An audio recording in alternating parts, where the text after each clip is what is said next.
जिस घर की स्त्रियां सुबह से शाम तक मुस्कुराती रहती, हंसती रहती हैं, उस घर में लक्ष्मी की कभी कमी नहीं होती। जिस घर के पुरुष उल्टा पुल्टा कर्म करके, आचरण गलत करके अपने घर की स्त्रियों को रुलाते रहते हैं, उस घर से लक्ष्मी रूठ जाती है।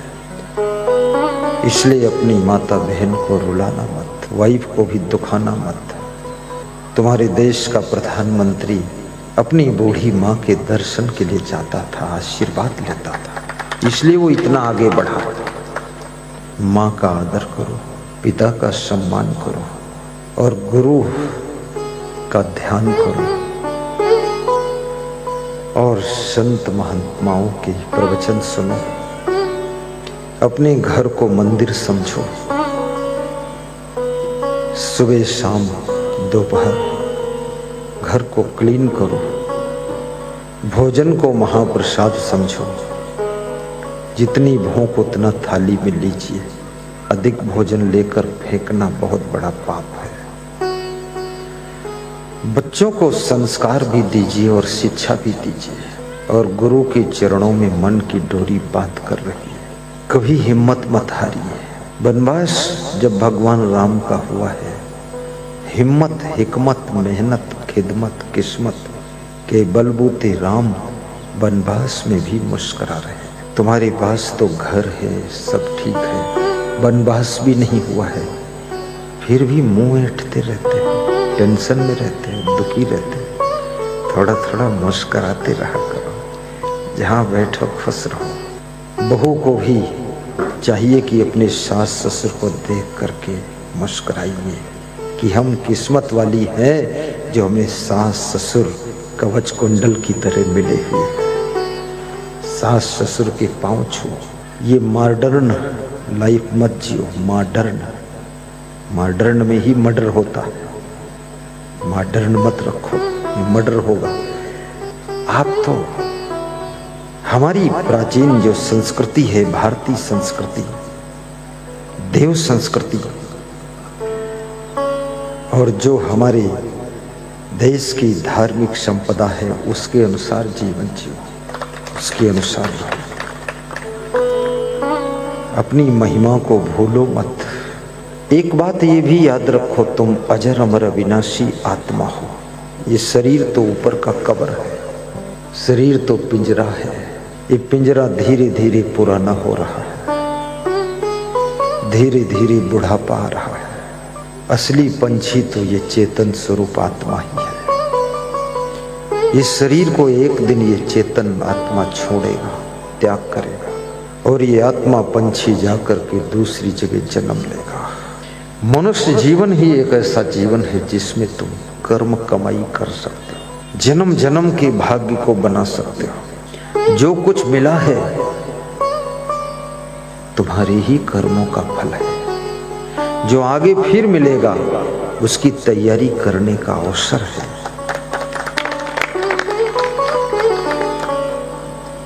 वाणी भी मधुर बोलिए। छोटी छोटी बात में गुस्सा मत कीजिए। क्रोध को कंट्रोल कीजिए, क्योंकि जिनको क्रोध ज्यादा आता है, गुस्सा ज्यादा आती है, उनके घर में गरीबी आ जाती है। जिनमें सहनशीलता बहुत है, उनके घर में लक्ष्मी आकर बसेरा करती है। दारिद्र्यनाशनम दानम। दान करने से दरिद्र का नाश होता है। किसी मंदिर में जाना, कुछ श्रद्धा सुमन दान करना। तीर्थ में जाना, वहां भी कुछ दान करना। महाकालेश्वर के दर्शन करने जाना, वहां भी कुछ दान करना। भंडारा करना। भंडारा खाना तो सब जानते हैं, भंडारा करना कोई कोई जानते हैं। जय। भंडारा भी करो। गुरु के आश्रम जाओ, वहां भंडारा कर दो। यहां से दाल चावल बांध कर ले जाओ, नहीं, बस वहीं खरीद लो, वहीं कर दो जितना लगे। 2 महात्मा रहते आश्रम में, 2 महात्मा का भंडारा कर दो। कोई जरूरी थोड़े 2000 महात्मा हो। 2 महात्मा हो, 10 लोग तुम परिवार के हो गए, दो चार भक्त और आ गए, 10-20 का भंडारा हो गया। तुम्हारा भाव तो है और क्या चाहिए। कोई 50,000 लोगों का भंडारा करना, भंडारा उतनी क्षमता नहीं तो कम लोगों का करना। हमारे आश्रम से फोन आया जागेश्वर यादव का, लखनऊ आश्रम से, कि हम आपकी आश्रम में भंडारा करना चाहते हैं। तो हमने कहा वहाँ जो संत उससे निवेदन करो। निवेदन किया सुखपाल दास से, तो उसने फोन किया ये भंडारा करना चाहते हैं। तो पहले मेरे मन में इच्छा हुई मना कर दो, फिर मैंने सोचा पहली बार कोई व्यक्ति पूछा है। वो आश्रम भी हमारे पास में 6-7 महीने से ही है, पहली बार। तो हमने कहा क्यों करना चाहते हो? बोले मेरा लड़का पागल था, भाग जाता था, रातों रात उसको ही ढूंढता रहता था। 10 साल हो गए, परेशान हो गए, सो नहीं पाए।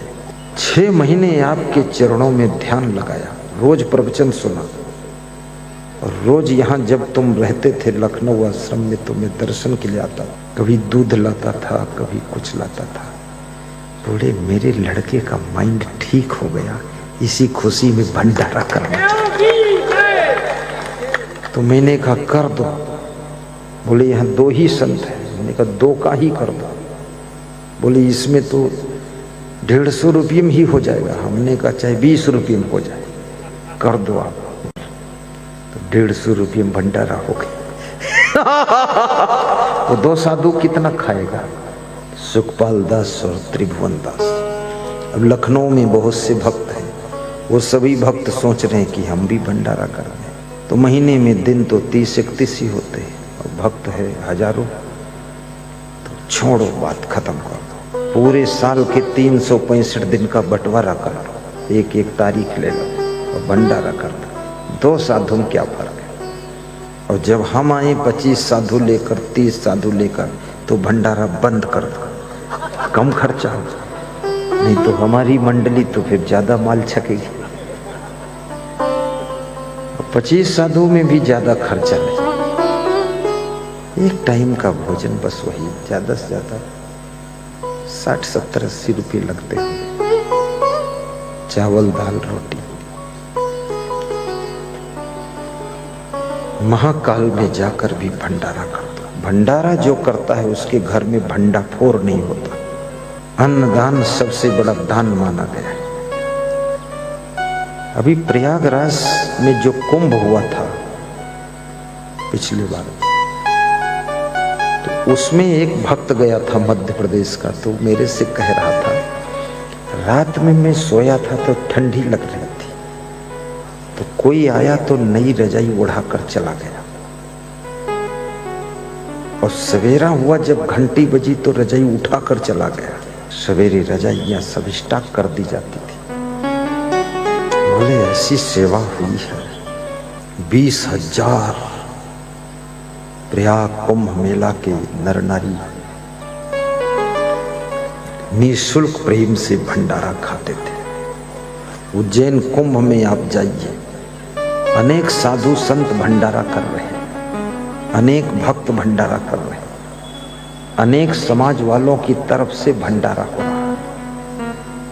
प्रयागराज में, उत्तर प्रदेश प्रयागराज में कुंभ मेला आने वाला है, 2024 में आएगा, जिसमें आपका कैंप लगेगा, और जिस कैंप में भंडारा होगा, और रात्रि विश्राम की भी व्यवस्था होगी, और किसी से वहां शुल्क नहीं मांगा जाएगा, और पंथ नहीं पूछा जाएगा किस पंथ के,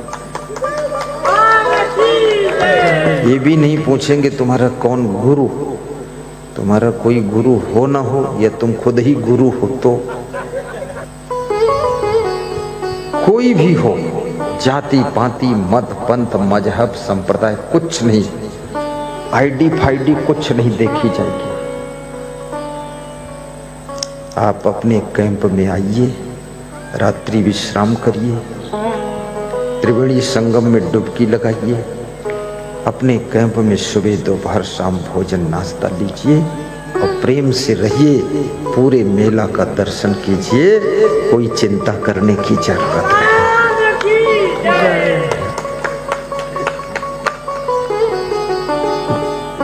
तीर्थों का सम्मान बढ़ाने की जिम्मेदारी साधु संत की होती है। तीर्थों में आए हुए तीर्थ यात्रियों की सेवा सत्कार की जिम्मेदारी भी साधु संतों की भी है। तुम गृहस्थ व्यक्ति हो, तुमको 1.5 2 महीना का टाइम कहाँ है कि इतना तुम वहां रुको। लेकिन हम तो विरक्त हैं, हमारा तो जो कुछ है सब साथ ही में है, पीछे कोई परिवार छूटे नहीं, न वहाँ पोती न पोता न बेटी न बेटा न दामाद कोई है। हमारे जो दामाद हैं सब यही हैं, जो बेटियां हैं सब यही हैं। हाँ, हमको केवल तुम ही को देखना है और तुम्हारा ही सेटिंग करना और कुछ नहीं, कोई चिंता नहीं है। प्रयाग कुंभ मेला में जो 2024 में कुंभ मेला लगने वाला है, वहाँ महाभंडारा चलेगा, महाकुंभ है। 1.5-2 महीने में 2-4 लाख भक्त भोजन करेंगे, जिनके लिए मैं आपसे निमंत्रण देता हूं कि आप भी आना। हाँ। और सभी को सेवा का मौका भी देता हूं। अपने अपने घरों से सभी लोग अन्न ले आना, कम से कम 5 kilo, 10 kilo, 20 kilo, 50 kilo, 1 quintal, 2 quintal, 5 quintal, 10 quintal अन्नदान। जो लाना होगा यही ले आना। ये मत सोचना कि गुरु जी की गाड़ी लेने आएगी, क्योंकि गाड़ी भेजता हूं तो गाड़ी में तेल इतना खत्म हो जाता कि वो गेहूं गाड़ी न खा जाती। हाँ, इसलिए यही ले आओ छुट्टी का। कल ले आना, परसों भी ले आना। बस गेहूं, दाल और चावल, बस, और शक्कर। तेल वोल मत लाना, नहीं लुढ़क जाएगा कहीं खाम खा। और हर व्यक्ति आटा से बन जाएगा, वो क्या बोलते हैं उसको, पूड़ी। और सब्जी के लिए हर व्यक्ति को ज्यादा नहीं, कम से कम 100 रुपये दान देना है, जिससे सब्जी और तेल आ जाए। 10 किलो आटा में कितने लोग पूड़ी खा लेंगे आपको पता है, मुझे पता है। 10 किलो में 50 लोग पूड़ी खा लेंगे और 100 रुपये में सब्जी आ जाएगी। 200 रुपये में पूड़ी सब्जी का तुम्हारा भंडारा हो जाएगा। तुम भी उसी में खा लोगे और हम भी उसी में थोड़ा खा लेंगे तुम्हारे भंडारे में। भंडारा तो आपका ही है, गुरु भी आपके हैं, ये संत आपके हैं और आप सब गुरु के हैं। हम तुम सब एक हैं और सबके कल्याण के लिए मेरा जन्म हुआ है, सबके कल्याण। जय। धरती से पाप मिटाने को गुरुदेव हमारे आए हैं।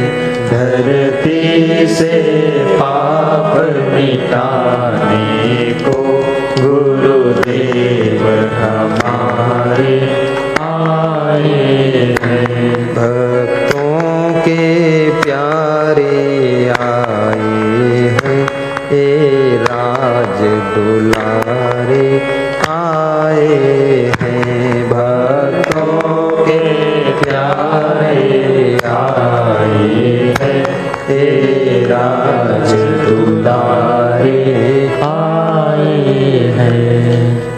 सत्संग ही तुमको सुख देगा, भक्ति ही शांति देगी। उत्तर प्रदेश के एक सज्जन कह रहे थे कि मेरा स्वभाव तो भस्मासुर जैसा था, बहुत क्रोधी।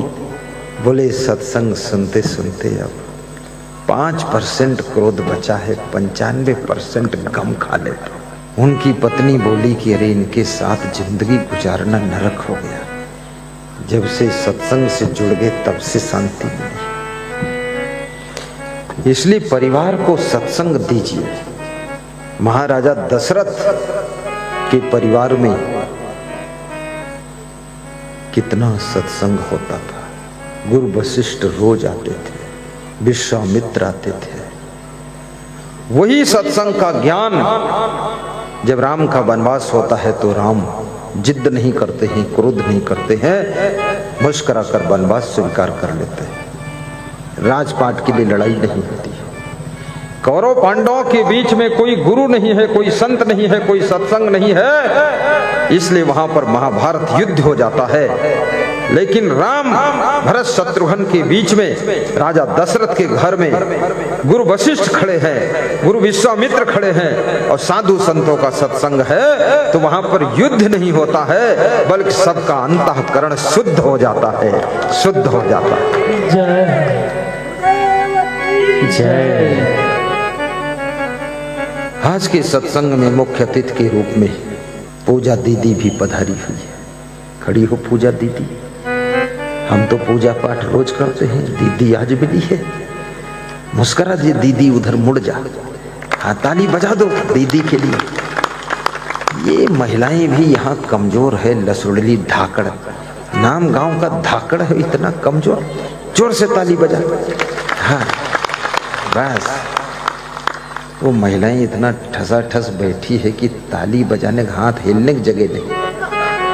बहुत मुश्किल मामला। कल थोड़ा दूर दूर बैठना। महिला मोर्चा प्रदेश कार्यकारिणी सदस्य, धन्यवाद। राजगढ़ से विशेष अतिथि पूजा दीदी। ठीक है पूजा दीदी, कभी मुझे भी ले चलना अपने घर, पधरौनी करा देना। ठीक। विधायक साहब घर में पधरवा देना अपने। ठीक है, अपनी पत्नी से पूछ लेना, बिना पूछे मत ले जाना, नहीं चिल्ला चोट हो जाएगा। बैठो। अच्छा है, विधायक भी मजेदार है। हेमराज जी पूर्व विधायक, बहुत प्रेमी है। देखिए सत्संग जो है सबको आशीर्वाद देता है, यहाँ कोई पार्टी वाला मामला नहीं है। कांग्रेस पार्टी हो। कल मेरी भेंट कमलनाथ जी से हुई थी, मैं आ रहा था भोपाल से, हो गई भेंट, आशीर्वाद दे दिया उनको भी। कभी अब जिससे भेंट होती उसको हम आशीर्वाद दे देते, और जो भेंट करने नहीं चाहता है तो हम उसको पहचानते ही नहीं, तो हम क्या करें। सबके लिए गुरु जी को ये मत सोचना कि किसी पार्टी में है, पार्टी। गुरु जी, सूरज किसी पार्टी के लिए उदय नहीं होता है, किसी जाति के लिए उदय नहीं होता है। सूरज जानवरों के लिए केवल उदय नहीं होता है, संपूर्ण ब्रह्मांड के लिए, संपूर्ण पृथ्वी के प्राणियों के लिए सूरज उदय होता है। सूरज उदय गुरु गुरुदेव का आशीर्वाद सबके लिए। अब जैसे सूरज उदय हुआ तुम आंख मूंद कर बैठो, उसके बाद कहो कि हमको उजाला दिखाई नहीं दिया, तो आंख मूंदे बैठे उजाला कैसे दिखाई देगा। आंख खोलो, श्रद्धा पूर्वक गुरु का दर्शन करो। आशीर्वाद बहुत बड़ी चीज है, इसलिए निवेदन करूंगा कि सबसे पहले अपने माता पिता का आशीर्वाद लीजिए। आप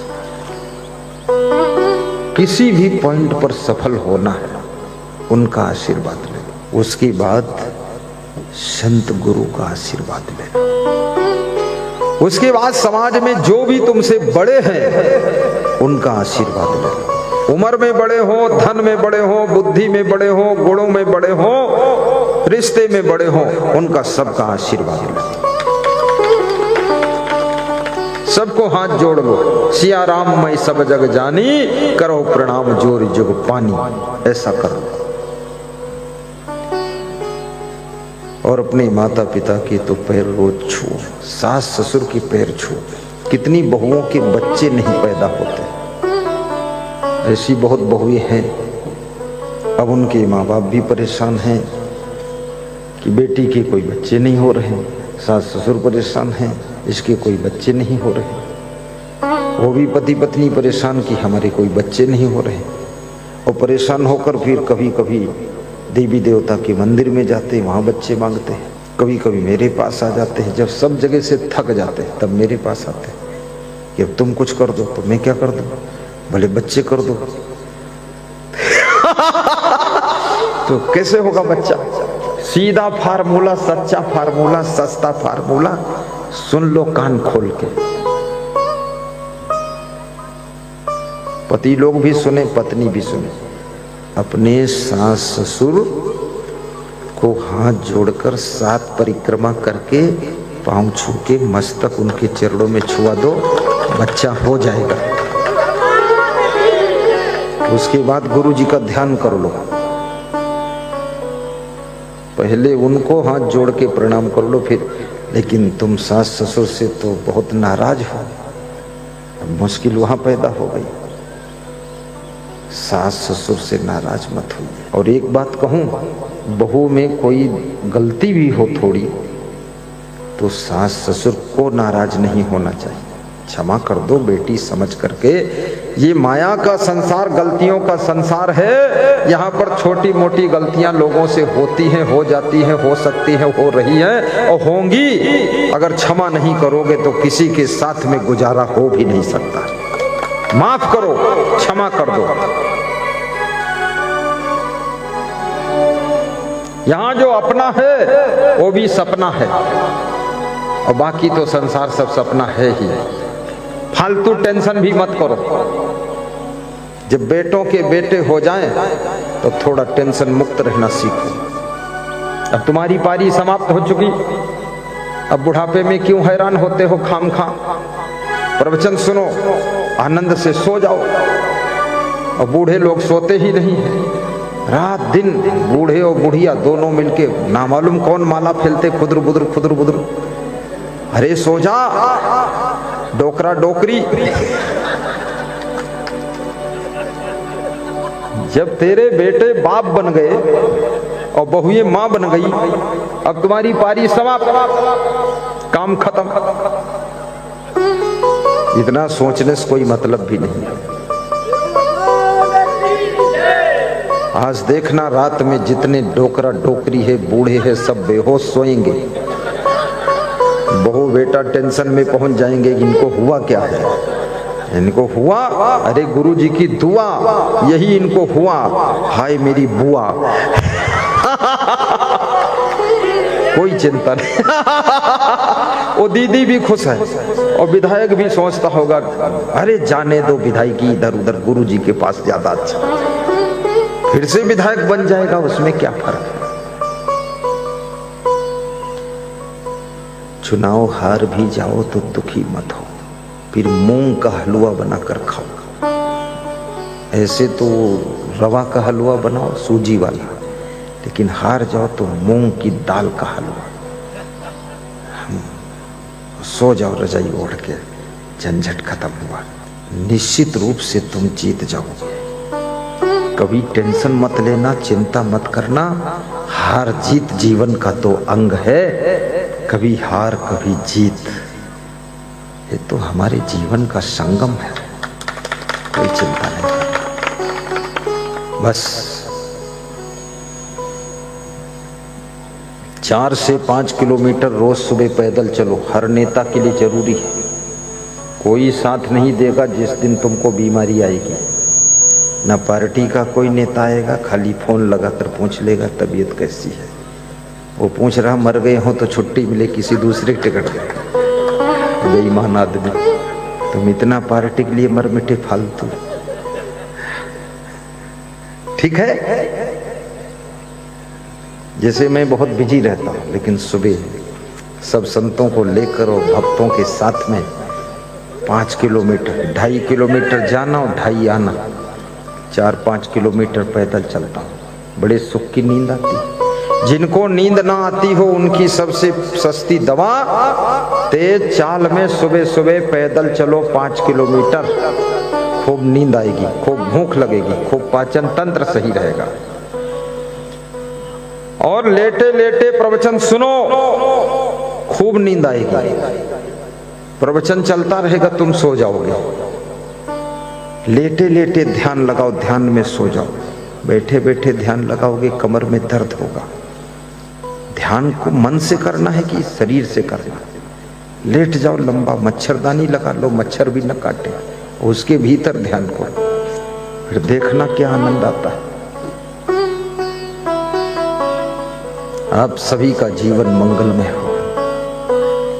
सभी भक्त अपने अपने घर में एक एक दान डिब्बा रखना और नित्य गुरु का ध्यान करना, नित्य पूजा करना, एक एक फोटो माता पिता का घर में लगाना, एक एक फोटो वीरों का लगाना और गुरु की तस्वीर हर कमरे में लगाना। महान संत की तस्वीर तुम्हारे घर में कभी अला बला नहीं रहेगी और नित्य दान करने से दरिद्र नहीं रह जाएगा। इसमें बहुत से भक्त बैठे हैं ऐसे जो नित्य दान करते, उनके घर का दरिद्र दूर हुआ। और नित्य प्रवचन भी सुनिए और नित्य माता पिता के पैर छूइए और माता पिता से क्रोध मत करिए, सास ससुर से क्रोध मत करिए, अपनी पत्नी से भी मुंह मत फुलाइए और पति को तंग मत करिए और गुरु के भजन भी गाइए। फिर देखना घर में जो सुख बरसेगा, घर भी नया बनेगा, बड़ा बनेगा, धनवान बन जाओगे, उन्नति शुरू हो जाएगी। संस्था की ओर से इधर दान पात्र मिलते, जो मार्केट में 70 रुपये का मिलता है, वो दया भाव से संस्था तुमको 50 रुपये में ही देती है। मैं खुद ही 70 रुपये मंगाया था, अपने लिए जरूरत है, तो फिर थोक कंपनी से बात करवाया, तो उसमें भी 12 रुपये संस्था का चला जाता है, खर्चा होता है हर डिब्बा पर। वो मिलेगा ही नहीं उतने में, डायरेक्ट दिल्ली से आता है, उसमें फिर भी 12 रुपये हमारा लगता है। अरे हमने कहा 12 जाने दो, पूरा जाने दो, लेकिन सबके घर में शांति। और डब्बा जब गुरु जी तुमको मिले तो उनके कर कमलों में भेंट करना, उसी राशि से भंडारा कुंभ मेलों में चलेगा और उसी पुण्य से तुम्हारे घर का दरिद्र दूर होगा।